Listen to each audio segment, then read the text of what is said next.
Dear नमस्कार, जय हिंद। दोस्तों, आज हम बात करेंगे भारत की स्वतंत्रता से पहले की, जब अंग्रेज हुकूमत भारत सरकार में थी। भारत पे कंट्रोल था उनका।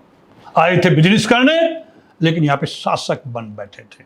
लेकिन वो 28 साल जिसमें बहुत कुछ हुआ, भारतीयों ने बहुत कुछ किया अंग्रेजों को खदेड़ने के लिए। यहाँ से दोस्तों उस पर आज हम चर्चा करेंगे। दोस्तों 1904 से 1932 तक राष्ट्रीय आंदोलन की पूरी कहानी को आप जानने की कोशिश करेंगे। दोस्तों, क्या आप जानते हैं कि सिर्फ 28 सालों में भारत में ऐसी कौन कौन सी घटनाएं हुई जिन्होंने अंग्रेजी हुकूमत की नींव को हिला दी? बंगाल विभाजन से लेकर भगत सिंह के बम धमाके तक और गांधी जी के आंदोलनों से लेकर पूर्ण स्वराज की घोषणा तक, आज हम पूरी टाइमलाइन सिर्फ 3 मिनटों में समझेंगे। दोस्तों, अंत तक देखिए इस वीडियो को, क्योंकि आखिर में मैं आपको एक ऐसी ट्रिक बताऊंगा जिससे पूरी टाइमलाइन हमेशा के लिए याद हो जाएगी आपको। दोस्तों, ये खासकर युवाओं के लिए है। इस वीडियो में जानेंगे दोस्तों, बंगाल विभाजन क्यों हुआ, मुस्लिम लीग कैसे बनी, गांधी जी ने आंदोलन कहां से शुरू किया, भगत सिंह ने असेंबली में बम क्यों फेंका, और आखिर पूर्ण स्वराज की घोषणा कब हुई। दोस्तों, 1904 में भारत में अंग्रेजों ने भारतीय विश्वविद्यालय अधिनियम लागू किया,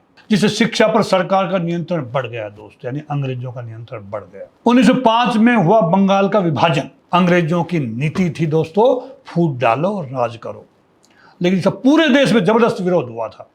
इसके अगले ही साल 1906 में मुस्लिम लीग की स्थापना हुई। दोस्तों, फिर आया 1907, जब कांग्रेस के सूरत अधिवेशन में पार्टी 2 हिस्सों में बट गई। दोस्तों, नरम दल और गरम दल। 1909 में लागू हुए मार्ले मिंटो सुधार, दोस्तों, जिनमें पहली बार मुसलमानों के लिए अलग निर्वाचन व्यवस्था दी गई थी। दोस्तों, 1911 में दिल्ली दरबार के दौरान अंग्रेजों ने भारत की राजधानी कलकत्ता से दिल्ली स्थानांतरित कर दी। 1916 के अंदर दोस्तों राष्ट्रीय आंदोलन के लिए बेहद महत्वपूर्ण वर्ष रहा हमारे लिए 1916। इसी साल होम रूल लीग बनी और कांग्रेस तथा मुस्लिम लीग के बीच लखनऊ पैक्ट भी हुआ। दोस्तों, 1917 में महात्मा गांधी ने चंपारण सत्याग्रह शुरू किया। यही भारत में उनका पहला सफल आंदोलन था। दोस्तों, पूरी दुनिया उनके पीछे लगी थी। जागृति फैली देश के अंदर, युवाओं के अंदर क्रांति आई। 1919 भारत के इतिहास का सबसे दर्दनाक साल माना जाता है। दोस्तों, पहले आया रॉलेट एक्ट, जिसने बिना मुकदमे के गिरफ्तारी का अधिकार दे दिया अंग्रेजों को। इसके विरोध में हुआ जलियांवाला बाग हत्याकांड, दोस्तों, जहां सैकड़ों निहत्थे लोगों को गोलियों से भून दिया गया। इसी वर्ष मॉन्टेग्यू चेम्सफोर्ड सुधार भी लागू हुए। दोस्तों, 1920 में शुरू हुआ खिलाफत आंदोलन और उसी साल गांधी जी ने असहयोग आंदोलन शुरू किया। यही वह आंदोलन था दोस्तों जिसमें पहली बार करोड़ों भारतीयों ने अंग्रेजों के खिलाफ एकजुट होकर भाग लिया था। यानी अंग्रेजों को पता लग गया था कि भारत के ऊपर जबरन राज नहीं कर पाएंगे। दोस्तों, लेकिन 1922 में चोरी चोरा कांड के बाद गांधी जी ने असहयोग आंदोलन वापस ले लिया। 1927 में अंग्रेजों ने साइमन कमीशन नियुक्त किया।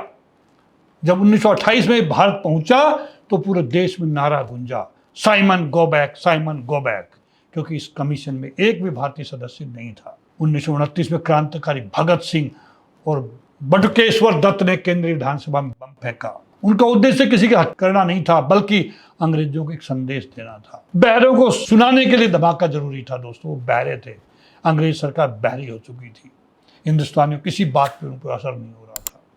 इसी साल कांग्रेस के लाहौर अधिवेशन में दोस्तों पूर्ण स्वराज का प्रस्ताव भी पारित हो गया और तय किया गया कि 26 जनवरी 1930 को पूर्ण स्वराज दिवस मनाया जाएगा। इसके बाद 1930 में गांधी जी ने सविनय अवज्ञा आंदोलन शुरू किया और इसी वर्ष प्रथम गोलमेज सम्मेलन भी हुआ। फिर 1931 में द्वितीय गोलमेज सम्मेलन और 1932 में तृतीय गोलमेज सम्मेलन आयोजित किए गए। अगर पूरी टाइमलाइन याद रखें दोस्तों, ये टिक याद कर लीजिए अभी: बंगाल लीग, फूट, सुधार, गांधी, कानून, कांड, आंदोलन, कमीशन, स्वराज। ये सब एक एक लफ्ज याद रखिए।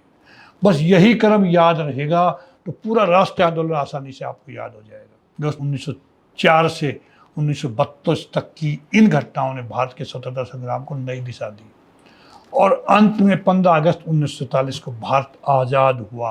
अगर ये वीडियो आपके लिए उपयोगी रही हो तो इसके लिए लाइक करें, अपने दोस्तों के साथ शेयर करें और सोल्जर वॉइस चैनल को सब्सक्राइब करना ना भूलें। बिल्कुल दोस्तों, बिकॉज वही एक ताकत है, वही हमें इंस्पायर करेगी। दोस्तों, ऐसी आसान और यादगार हिस्ट्री रिवीजन के लिए हमारे साथ में जुड़े रहिए। ऐसे वीडियो लेकर मैं आपके सामने आता रहूंगा। तब तक के लिए नमस्कार, जय हिंद।